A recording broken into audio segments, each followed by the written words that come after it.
सम्राट चौधरी गए हैं ना इस बार इलेक्शन लड़ने, आरजेडी के सिंबल से हैं। बगैर आरजेडी के सिंबल के वो आ ही नहीं सकते हैं विधायक बन करके। जब जब विधायक बन करके आए हैं, लास्ट टाइम भी आरजेडी के सिंबल से विधायक बन करके आए हैं। अब ये चुनाव खत्म होगा, रैंकिंग ग्राफ गिरेगा, बीजेपी की सरकार जाएगी और दूध में गिरी मक्खी जो होती है, मक्खी को कैसे निकाल के बाहर फेंकते हैं, सम्राट चौधरी को वैसे ही निकाल के बाहर फेंक दिया जाए। जो भी भ्रष्टाचारी होगा, तेजस्वी जी ने भी कहा है, आप में से ही किसी के इंटरव्यू में कहा होगा कि जो भी भ्रष्टाचारी है, चाहे वो मेरी पार्टी का हो, चाहे वो मेरी पार्टी का हो, मेरे समाज का हो, मेरे परिवार का भी क्यों ना हो, अगर वो भ्रष्टाचार में लिप्त है तो वो जेल जाएगा। पहली बार जब वो विधायक बने तो वो आरजेडी से बने, पहली बार जब वो मंत्री बने तो श्रीमती राबड़ी देवी जी की सरकार में बने, पहली बार जब उनको सत्ता मिली तो वो राबड़ी देवी जी की सरकार थी। उनके पिताजी हमारे पार्टी से विधायक रह चुके हैं, उनकी माताजी रह चुकी हैं, तो उनका पूरा परिवार एक तरीके से मैं मानता हूं कि आरजेडी की राजनीति करती आई है। उसके बाद एक मौका परस्ती आई उनके अंदर, वो जेडीयू में गए, हम में गए, बीजेपी में चले गए। बिहार विधानसभा चुनाव अपने शबाब पे है। बिहार के अंदर पहले चरण का मतदान 6 नवंबर को होना है, दूसरे चरण का मतदान 11 नवंबर को होना है।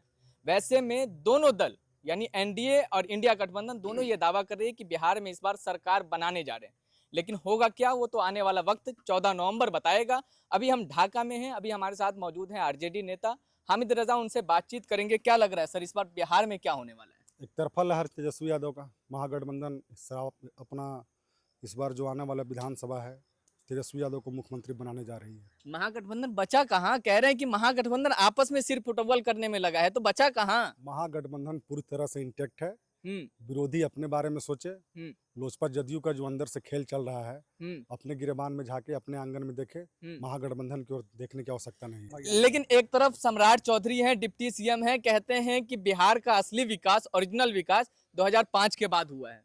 सम्राट चौधरी गए हैं ना इस बार इलेक्शन लड़ने, आरजेडी के सिंबल से हैं। जीत के आएंगे उसके बाद ना, बाकी उनको बोलने का, वो भी तो उस सरकार में मंत्री थे। कहाँ गए हैं लड़ने पता है? तारापुर। हाँ। आरजेडी का सिंबल है, आरजेडी का सिंबल है विधानसभा। अरे आरजेडी का सिंबल लेने की क्या जरूरत है उनको? बगैर आरजेडी के सिंबल के वो आ ही नहीं सकते हैं विधायक बन करके। हुआ है क्या? उनके रिकॉर्ड में है। जब जब विधायक बन करके आए हैं, लास्ट टाइम भी आरजेडी के सिंबल से विधायक बन करके आए हैं। विधान परिषद में जाएंगे, अगर उन पर भाजपा मेहरबान होगी तो विधान परिषद भेज देगी। आरजेडी का सिंबल नहीं है कि आ जाएंगे विधानसभा में। मतलब तारापुर का चुनाव जीत नहीं पाएंगे? नहीं जीत पाएंगे। अरे वीआईपी, आप जिनके साथ गठबंधन करके बैठे हुए हैं, वीआईपी के जो उम्मीदवार थे जिन्होंने पर्चा दाखिल किया था, वहां से सम्राट चौधरी को समर्थन दे रहे हैं, आप खामखा यहाँ हल्ला चिल्ला कर रहे हैं। सम्राट चौधरी के पास आरजेडी का सिंबल नहीं है, वो नहीं जाएंगे विधानसभा। लास्ट टाइम भी और अंत भी उनका आरजेडी के सिंबल पर ही विधानसभा बनना तय था, और जब जब आरजेडी के सिंबल से आए हैं तभी विधानसभा बने हैं और विधायक बने हैं। अरे तो हम सवाल कुछ और पूछ रहे हैं, हम सवाल कुछ और पूछ रहे हैं आपसे। नहीं जाएंगे विधानसभा। अरे वीआईपी के जो उम्मीदवार थे समर्थन दे दिए वहाँ। अरे छोड़िए ना, उनके बोलने से थोड़े ना हो जाएगा। लेकिन एक बात बताइए, महागठबंधन में सब कुछ ठीक ठाक चल रहा है? सब बढ़िया है, ऑल इज वेल। कह रहे आपस में सिर फटोल क्यों कर रहे हैं? यहाँ से वहाँ प्रत्याशी, वहाँ से वहाँ प्रत्याशी, आरजेडी कांग्रेस आपस में टकरा रहे हैं, आपस में तकरार चल रही है। 143 सीट्स पे आरजेडी लड़ रही है, और बाकी सभी सीटों पे, उसमें से 15 सीट मुझे लगता है कि वीआईपी को दिया गया है, 35 सीटें जो है वो लेफ्ट की पार्टीज को दी गई है, 50 सीटें अदर्स के लिए छोड़ दी गई हैं। उस अदर्स में कांग्रेस पार्टी है। 50 सीटों पे कांग्रेस पार्टी ने अपना उम्मीदवार दिया है। बाकी 10 सीटों पे जहाँ पे कांग्रेस पार्टी ने अपना उम्मीदवार दिया है, वहाँ पे या तो आपसी सहमति बनी है या फिर नहीं बनी है। जहाँ नहीं बनी है आपसी सहमति, वहाँ पे हम फ्रेंडली फाइट में जा रहे हैं। लोकतांत्रिक अधिकार है चुनाव लड़ने का, लोकतंत्र में भरोसा करके हम चुनाव में आए हैं। महागठबंधन के साथ वीआईपी है, वीआईपी से एक उम्मीदवार पर्चा भरे थे तारापुर से, सम्राट चौधरी को समर्थन दे दिए। तारापुर से पर्चा भरे थे, किसके समर्थन से भरे थे? वीआईपी। बाद में सिंबल वापस लिया गया, ये बताएंगे आप? वीआईपी ने सिंबल वापस ले लिया ना, समर्थन दे दिया ना सम्राट चौधरी को। बताइए, आप ऐसे उम्मीदवार को उतार रहे हैं। हम क्या कह रहे हैं? आपके सहयोगी दल ऐसे उम्मीदवार को उतार रहे हैं, जाके बीजेपी को समर्थन दे रहे हैं। अभी कौन है प्रत्याशी वहां से तारापुर से महागठबंधन का? नाम बताइए कैमरे पे, कैमरे पे नाम बताइए। अरुण करके कोई है, हमको नहीं याद है, बताइए आप। तो नाम आपको नहीं पता? अरुण गुप्ता जी कैंडिडेट हैं, आरजेडी से हैं, हाँ। और वही महागठबंधन के प्रत्याशी हैं। कोई दूसरा प्रत्याशी नहीं है। किसी और को सिंबल दिया भी गया होगा तो वो सिंबल वापस हो गया है। वो सीट आरजेडी अपने पास रखी है और आरजेडी लड़ रही है, और तारापुर की लड़ाई जो है वो आरजेडी बनाम बीजेपी की लड़ाई होगी। जीतेंगे, एकदम जीतेंगे, पूरा बिहार जीतेंगे, सरकार बनाएंगे। कह रहे सम्राट चौधरी दावा कर रहे हैं कि इस बार हम जीत के आ रहे हैं, पूरा बिहार जीतेंगे। देखिए, दावा करना अच्छी बात है, दावा सब लोग करते हैं। कहाँ सरकार बनाएंगे वो भी हम देख लेंगे, किस तरीके से बनाएंगे वो भी हम देख लेंगे, और नीतीश कुमार जी का जो हाल इन्होंने कर दिया है वो बिहार की जनता देख रही है।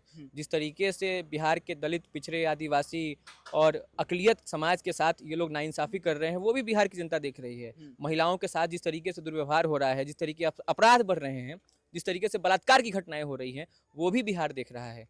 तो बिहार सब कुछ देख रहा है, स्वास्थ्य चौपट है, शिक्षा चौपट है, सब कुछ चौपट है, नौकरी नहीं है, रोजगार नहीं है, लोग बेरोजगारी से आहत हैं।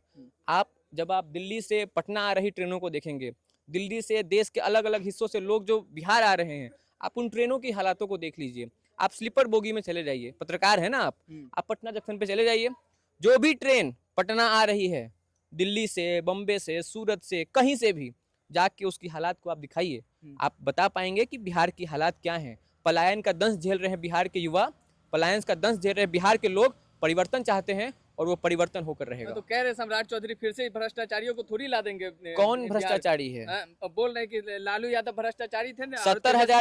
70,000 करोड़ का जो घोटाला सीएजी रिपोर्ट में जो आई है वो किसने किया है?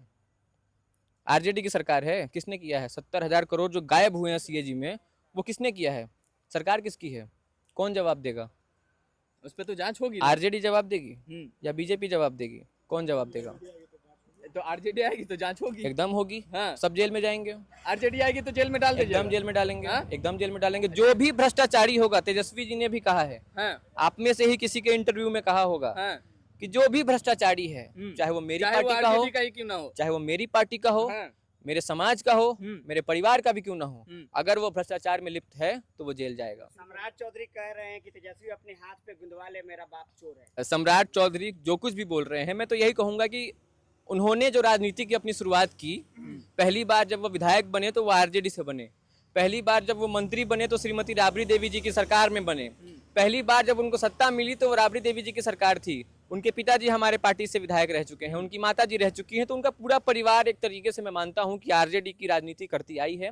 उसके बाद एक मौका परस्ती आई उनके अंदर, वो जेडीयू में गए, हम में गए, बीजेपी में चले गए। बीजेपी के लोग उनको संघी मानते हैं क्या? अपना मानते हैं क्या? नहीं मानते हैं ना। तो वो गाली देते हैं, जानबूझ के गाली देते हैं ताकि वो नंबर उनका बना रहे, रैंकिंग बनी रहे। अभी ये चुनाव खत्म होगा, रैंकिंग ग्राफ गिरेगा, बीजेपी की सरकार जाएगी, और दूध में गिरी मक्खी जो होती है, मक्खी को कैसे निकाल के बाहर फेंकते हैं, सम्राट चौधरी को वैसे ही निकाल के बाहर फेंक दिया कह रहे जाएगा। इस बार पहली बार बीजेपी के सिंबल से जीत के जाएंगे इस बार विधानसभा। आखिरी बार कब जीते थे? आरजेडी के सिंबल पे जीते थे ना, उसके बाद तो नहीं जीते। उसके बाद तो एक बार हारे तो उसके बाद हिम्मत भी नहीं हुई चुनाव लड़ने की। अभी हिम्मत करके आए हैं। आरजेडी के साथ जब थे तो पहली बार चुनाव जीते थे, और अभी जो चुनाव लड़ रहे हैं वो आरजेडी के खिलाफ लड़ रहे हैं। आरजेडी उनको हरा ही देगी। चलिए, बहुत बहुत धन्यवाद।